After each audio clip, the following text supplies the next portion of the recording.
पाकिस्तान के गांव की एक ऐसी महिला जो हो रही है दुनिया भर में वायरल, लेकिन क्यों? अग्निवीर को लेकर कैसे आनंद महिंद्रा के पूर्व सैनिकों ने खोल दी पोल, और इंडियन रेलवेज को ट्रेन में फिल्मों की शूटिंग से कितना पैसा मिलता है, जानेंगे वीडियो के आखिर में। नंबर 9। वैसे तो आपको इंटरनेट पर कई व्लॉगर्स देखने को मिल जाएंगे, पर आज हम आपको एक ऐसी व्लॉगर से मिलाएंगे जो इन दिनों काफी चर्चाओं में है। हम बात कर रहे हैं पाकिस्तान के पंजाब प्रोविंस की व्लॉगर अलीजा सेहर की। अलीजा आजकल काफी चर्चाओं में है, जिसका कारण है उनकी लाइफस्टाइल, जहां व्लॉगिंग के नाम पर लड़कियां ग्लैमरस और अनरियलिस्टिक लाइफस्टाइल को प्रमोट करती है। वहीं अलीजा अपने सिंपल लाइफ से जुड़ी हुई व्लॉगिंग करती है, जिससे हर कोई रिलेट कर पाता है। अलीजा अपना एक यूट्यूब चैनल भी चलाती है, जहां वे अपनी लाइफ के बारे में खुलकर बात करती हैं। इतने आर्टिफिशियल एक्टर रहते हैं, ये कोई अलीजा से सीखे। नंबर 8। आनंद महिंद्रा अक्सर ट्विटर पर काफी एक्टिव रहते हैं और उनके ट्वीट्स लोगों को काफी इंस्पायर भी करते हैं। पर हाल ही में उन्होंने कुछ ऐसा ट्वीट कर दिया कि खुद एक्स नेवी चीफ ने उन्हें घेर लिया। क्या है पूरा मामला, चलिए आज बताते हैं। अग्निवीर स्कीम पर आनंद महिंद्रा ने ट्वीट करते हुए दावा किया कि अग्निवीर जब 4 साल की सर्विस खत्म करके सेना से बाहर होंगे, तब उनकी कंपनी में उन्हें प्रेफरेंस दी जाएगी। उनके इस ट्वीट का जहां कई लोगों ने समर्थन किया, वहीं कुछ लोग इसके खिलाफ भी बोलते दिखे, जिनमें से एक थे रिटायर्ड एडमिरल अरुण प्रकाश, जिन्होंने ट्वीट करके आनंद महिंद्रा से सवाल किया कि अग्निवीर के 4 साल की सर्विस खत्म होने का इंतजार क्यों करना, जब मार्केट में ऑलरेडी कई हाईली स्किल्ड और डिसिप्लिन रिटायर्ड जवान और ऑफिसर्स दूसरी नौकरी की तलाश में घूम रहे हैं। उन्होंने आगे आनंद महिंद्रा से सवाल करते हुए लिखा कि ऐसे कितने जवानों और ऑफिसर्स को आपकी कंपनी काम दे चुकी है। आनंद महिंद्रा का अभी एडमिरल के इस सवाल पर कोई जवाब नहीं आया। नंबर 7। सबको एक दिन मरना है,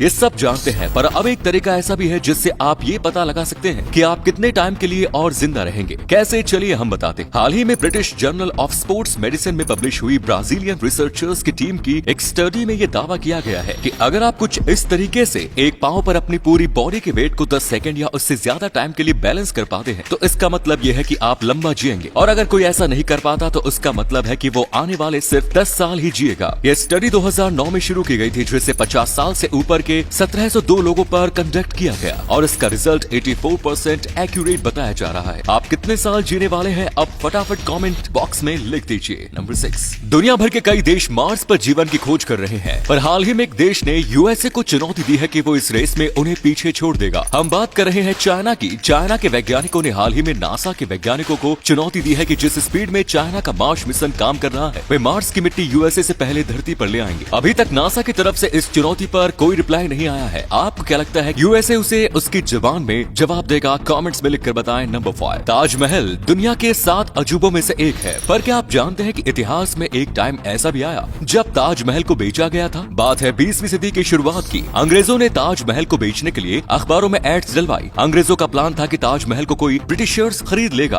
फिर वे ताजमहल को तोड़कर इसमें इस्तेमाल हुए बेशकीमती संगमरमर को अपने देश ले जाएंगे। पर उनके प्लान पर पानी तब फिरा जब मथुरा के सेठ लक्ष्मी चंद ने ताजमहल को 70,000 रुपए देकर खरीद लिया। पर जब ये बात ब्रिटिश पार्लियामेंट तक पहुंची, तो उन्होंने फैसला लिया कि इतनी बेशकीमती इमारत का कोई एक भारतीय मालिक नहीं हो सकता, और उन्होंने लक्ष्मी चंद को उनके पूरे पैसे लौटाकर ताजमहल को अपने हाल पर छोड़ दिया। नंबर 4। सोलर एनर्जी का इस्तेमाल करके बनाई गई इलेक्ट्रिसिटी कोल के इस्तेमाल से बनी इलेक्ट्रिसिटी से ज्यादा सस्ती होती है, पर फिर भी हम कोल वाली इलेक्ट्रिसिटी का इस्तेमाल करते हैं, क्यों? चलिए आज बताते हैं। सोलर एनर्जी हमें सिर्फ दिन में मिलती है, ऐसे में रात में उसका इस्तेमाल करने के लिए पहले उसे स्टोर करना होता है, और अभी तक मार्केट्स में ऐसी टेक्नोलॉजी नहीं आई है जिसकी मदद से बड़ी मात्रा में सोलर एनर्जी को स्टोर किया जा सके। साथ ही सोलर एनर्जी को इलेक्ट्रिसिटी में बदलने के लिए आने वाली शुरुआती कॉस्ट काफी ज्यादा होती है, ऐसे में ज्यादा लोग उसमें दिलचस्पी नहीं दिखाते। नंबर 3। आप में से ज्यादातर लोगों ने KGF 2 तो देखी ही होगी, और उसमें इस्तेमाल हुए हथियार और व्हीकल्स आदि भी नोटिस किए होंगे। पर क्या आप जानते हैं कि अब आप फिल्म में इस्तेमाल हुए इन हथियारों और व्हीकल्स को खरीद सकते हैं? कैसे, चलिए आज आपको बताते हैं। हाल ही में हम्बल फिल्म्स ने